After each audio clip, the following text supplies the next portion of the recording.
کہ اب P T I کی سپورٹ، اب جب یہ سب کچھ ہو گیا ہے، اب آیا ہوا طوفان کہ پی ٹی آئی نے پہلے 9 مئی کیا، اب اور ملک دشمنی میں پی ٹی آئی اندھی ہو گئی، ملک کو ڈیفالٹ کرنے کا پلان بنا لیا،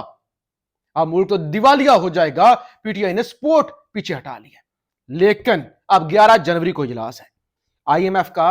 11 جنوری کو اجلاس ہے، جائزہ اجلاس کہ انہوں نے پاکستان کو پیسے شیسے دینے ہیں یا نہیں دینے، اور اگر یہ جو پی ٹی آئی نے گارنٹی اپنی واپس لی ہے اس پر ہو جاتی ہے آئی ایم ایف میں گڑبڑ، یا آئی ایم ایف کہتا ہے کہ نہیں ایک بڑا سٹیک ہولڈر پیچھے ہٹ رہا ہے تو لہٰذا کوئی نسجا کوئی پیسے شیسے نہیں ہے، تو پھر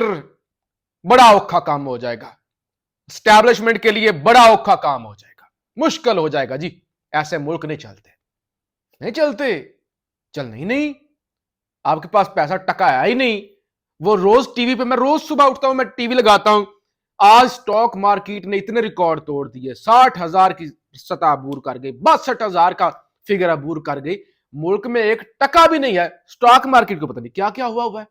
آج یہ ہو گیا وہ ہو گیا، ڈالر نیچے آ رہا ہے، ڈالر اوپر جا رہا ہے، وہ گرین انیشیٹو اور پتہ نہیں کیا کیا زرعی انقلاب آ رہا ہے، پھر وہ کل اجلاس بھی ہے وہ ایپکس کمیٹی کا، اور وہ اسپیشل جو فیسیلیٹیشن انویسٹمنٹ کے لیے بنایا گیا، ایک ٹکا بھی اس میں نہیں آیا، تو ایسے ملک نہیں چلنا حضور۔ تو یہ سب سے بڑا اب تک کا ٹرمپ کارڈ تھا جو خان کی جانب سے پھینکا گیا ہے، ظاہر ہے اس پہ تنقید بھی ہوگی، مخالفین تنقید کریں گے کہ عمران خان خود غرض ہے، سیلفش ہے، اپنی پالیٹکس کے لیے وہ ریاست کو ڈیفالٹ کروانے میں لگا ہوا ہے، یہ ہے وہ ہے، لیکن یہ واقع ہی ایک ایسا کارڈ ہے جس نے نیندیں اڑا دی ہیں، جس نے ہوش اڑا دی ہے، جو یقینی طور پہ ٹرمپ کارڈ جو ہے وہ عمران خان کا ہو سکتا ہے، بلکہ ہے۔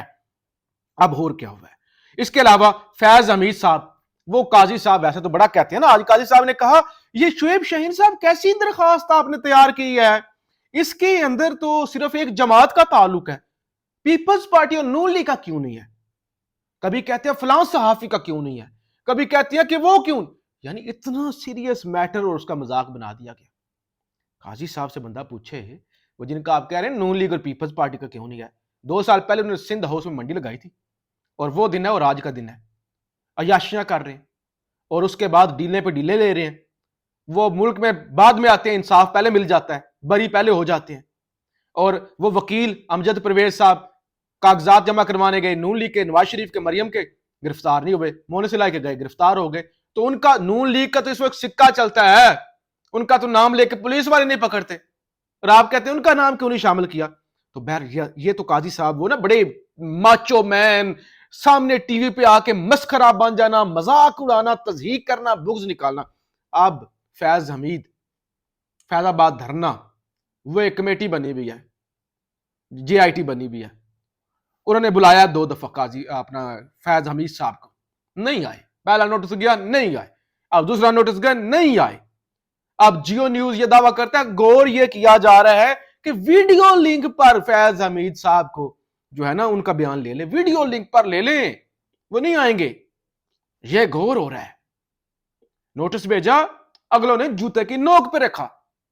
کہ یہ جوتے کی نوک پہ قاضی کے فیصلے اور یہ فلاں فلاں چیزیں، ویسے یہ اچھی چیز نہیں ہے،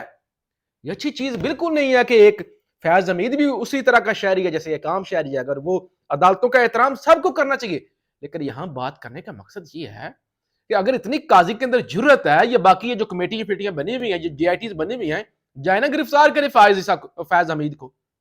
لے ذرا بیان، لے نا ذرا بیان، کتنا آسان ہے کہ فلاں یہ کر، وہ قاضی صاحب کھچے مار دیتے ہیں لائیو بیٹھ کے، پورا پاکستان دیکھ رہا ہوتا ہے، وہ عمران ریاض کون ہے، اچھا عمران ریاض کون ہے، وہ کون ہے، تو اچھا تو یہ ساری چیزیں، لیکن بلائیں نا ذرا فیض حمید کو بلائیں، وہ نہیں آیا، 2 نوٹس بھیجے، اگلا آیا ہی نہیں، اب کہہ رہے ہیں ویڈیو لنک پہ لے لیتے ہیں، ویڈیو لنک پہ لے لیتے ہیں، تو جرت ہے تو بلائیں،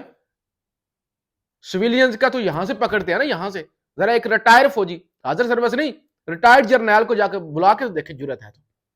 بڑے آئے نوٹس لینے والے اور فیض آباد دھرنے پہ عمل کروانے والے دوڑے لگی بھی ہیں، نہیں آ رہا فیض حمید۔ بہرحال جی کل کا دن بڑا اہم ہے، پشاور ہائی کورٹ کے اندر بلے کے حوالے سے بھی فیصلہ ہوگا، پھر کل لیول پلینگ فیلڈ کے حوالے سے بھی سپریم کورٹ کے اندر کیس ہے، اور اس کے ساتھ ساتھ لاپتہ افراد جو پی ٹی آئی والا مسنگ پرسن والا کیس ہے، اس حوالے سے بھی کل سپریم کورٹ کے اندر کیس ہے۔ پاکستان زندہ باد۔